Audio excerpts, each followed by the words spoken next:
एक बड़ी अच्छी लाइन याद आ गई कि जब किसी का करीब रहना दुख देने लगे और दूर जाना खुशी, तो समझ जाओ कि मोहब्बत नहीं मजबूरी है। हम अक्सर ना लोगों को एनालाइज नहीं करते हैं। हम देखते ही नहीं है कि ये हमारे साथ जुड़ा है तो क्यों जुड़ा है, किस वजह से जुड़ा हुआ है। एंड आप यकीन मानो, आपकी जिंदगी में हर रिश्ता एक वजह से आपके साथ होता है। आपकी माँ आपके साथ इसलिए है क्योंकि आप उसके बेटे हो। आपका बाप आपके साथ इसीलिए है क्योंकि आप उसके बेटे हो या बेटी हो।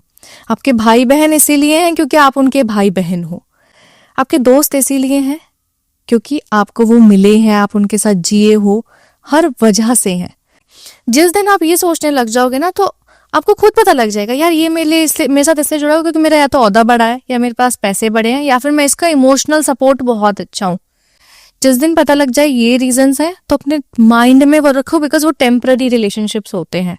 और जिस रिश्ते के लिए आपको वजह ही ना मिले ना कि मेरे साथ क्यों है, वो रिश्ते आपके अपने होंगे। तो वो एक फाइन लाइन, एक फाइन बाउंड्री क्रिएट हो जाती है कि आपको किस इंसान को किस हद तक रखना है। कुछ भी करने से पहले सोचो, किसी इंसान को अपनी जिंदगी में लाने से पहले सोचो, कुछ बोलने से पहले सोचो, कुछ कहने के बाद सोचो, कुछ देखने के बाद सोचो, और कुछ सुनने के बाद सोचो। हमेशा आंख बंद करके भरोसा नहीं करना है, आंख बंद करके प्यार नहीं करना है, आंख बंद करके किसी की हेल्प नहीं करनी है। बिकॉज एक बहुत थिन लाइन डिफरेंस होता है हेल्प करने में और यूज्ड हो जाने में। आप बहुत साफ नीयत से लोगों की मदद करते हैं, लेकिन लोग, ये जो दुनिया है ना यार, ये बहुत गंदी दुनिया है, वो आपका फायदा उठा लेती है। वो नहीं समझते कि आपकी नीयत क्या है, वो अपने फायदे से आपके साथ जुड़ी है। तो सोचो। एंड मुझे ऐसा लगता है ना कि इस दुनिया में खुश वही है जिसको किसी से कोई उम्मीद नहीं है। बिल्कुल, है ना। तो उम्मीद मत लगाओ किसी से भी कि मुझे ये हर चीज दे देगा। मैं हमेशा ये बात कहता हूँ कि वो रिश्ता सबसे प्यारा होता है जिस रिश्ते में एक इंसान को पता है, और वो इंसान कोई भी हो सकता है टाइम के अकॉर्डिंग, जिस रिश्ते में एक इंसान को पता है कि चुप कब रहना है। एक इंसान गुस्से में हो सकता है, दूसरा भी गुस्से में आएगा, लड़ाई होगी। एक इंसान चुप बैठा है, दूसरा भी चुप बैठ जाएगा, लड़ाई होगी। एक इंसान हंस रहा है, दूसरा भी हंसेगा, लाफ्टर ही आएगा।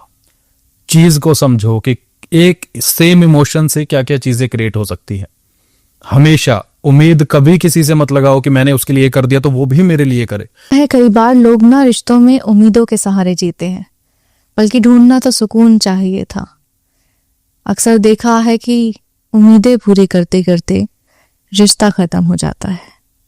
क्या बात है, बिल्कुल सही।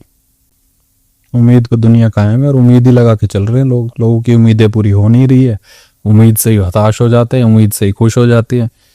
इसीलिए महापुरुष कहते हैं ना कि उम्मीद किसी से मत लगाओ, अपनी जिंदगी जीना शुरू करो। और मैंने अक्सर ये देखा है कि लोग अपनी खुशी के लिए कम, दूसरों की खुशी के लिए ज्यादा जीते हैं। हम ना अक्सर लोगों को खुश करते करते ना अपने आप को खुश करना भूल जाते हैं, और फिर बाद में समझ में आता है कि हमारी खुशी तो किसी के लिए मायने रखती ही नहीं है।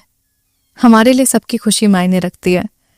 हम सबके दोस्त हैं, लेकिन हमारा कोई नहीं है। जब हमें जरूरत पड़ेगी ना, तो भीड़ बहुत होगी, अपना कोई नहीं होगा। चलो घर चलते हैं। ये एक ऐसा एहसास है जो आपको ये याद दिलाता है कि पीछे आपका कोई इंतजार कर रहा है, जो आपको ये बताता है कि इस दुनिया के शोर के बाद एक जगह है जो आपको सिर्फ सुकून देगी। घर एक ऐसी जगह है जिसके पर्दों से लेके तस्वीर तक, लाइट से लेके बर्तन तक आपको एक अपनापन महसूस कराती हैं। वो ये बताती हैं कि मैं हूं, तुम अकेले नहीं हो। घर आपका साथ देता है, तो घर ऐसा बनाओ जो आपको खुशी दे। आदमी ना कमाए तो भी वो बाप ही रहता है, औरत घर का काम ना करे तो भी वो माँ ही रहती है। दर्जा नहीं बदलता है किसी के कमाने से। मैं इसी बात पे एक चीज कहना चाहता हूँ कि अगर आदमी समझदार ना हो तो स्त्री टूट जाती है, और स्त्री समझदार ना हो तो घर टूट जाता है। एक दूसरे के पूरक हो, पूरक बन के रहो, तमाशा नहीं। आदमी और औरत को एक दूसरे की हमेशा जरूरत होती है। इंसान बनाए ही इम्परफेक्ट गया है, जिसको परफेक्ट दूसरा आदमी अपने साथ और समझ से बनाता है। रिश्ता हमेशा इज्जत और कद्र दोनों के भरोसे चलता है। अगर इज्जत और कद्र नहीं है तो वो रिश्ता नहीं चल पाएगा। और हमारी जिंदगी भी हमेशा ऐसी ही होती है। हम जो चाहते हैं, जो सोचते हैं, वो कभी नहीं मिलता है। हम सोचते कुछ है, होता कुछ है, मिलता कुछ है और मांगा कुछ है। तो अपनी जिंदगी में उम्मीदें कम रखो, सब्र और यकीन दोनों ज्यादा। और इसी के साथ